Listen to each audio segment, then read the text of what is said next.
Leo hapa nazungumzia fensi ya ukuta mrefu. Fensi ya ukuta mkubwa, usalama au kuharibu muonekano wa nyumba.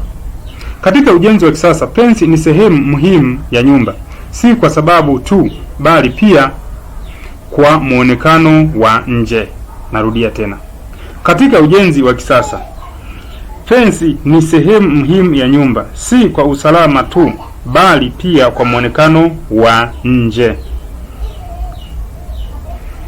Hata hivyo, matumizi ya kuta ndefu sana kuzunguka nyumba yanaweza kuwa na athari mbili: ulinzi wa mali na kupungua kwa uzuri wa nyumba.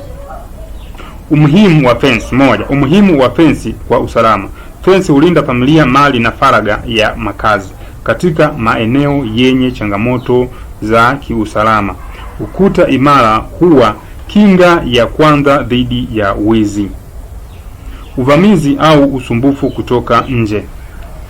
Mbili, athari ya muonekano wa nyumba. Nyumba inaweza kuwa na design bora, rangi nzuri na mapambo ya kisasa, lakini ikiwa imezungukwa na ukuta mrefu usio na mpangilio mzuri wa kitaalamu, uzuri huo hauonekani kabisa.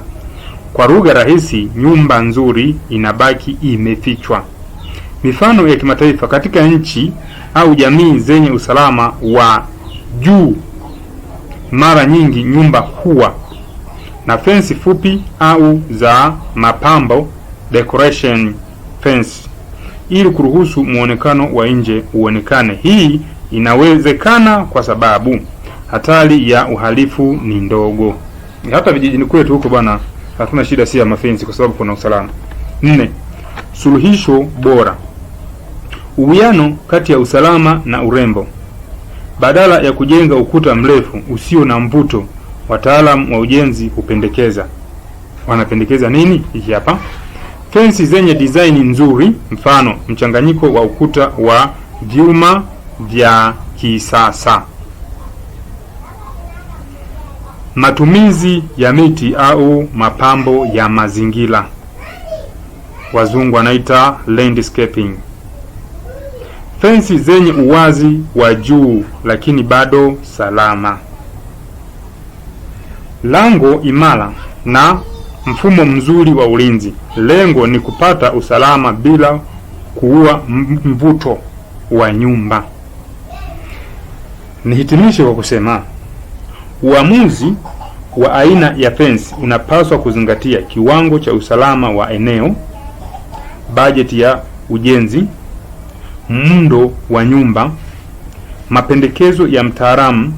Nyumba bora si tu ile iliyo salama, bali pia ile yenye muonekano unaovutia. Sasa ukiweka fence watu watuone nyumba yako, kwa hamna ulichokifanya. Wasiliana na Mjenzi wa Nyumba TZ. Unahitaji ramani za kisasa, ushauri wa ujenzi, makadirio ya gharama au usimamizi wa mradi?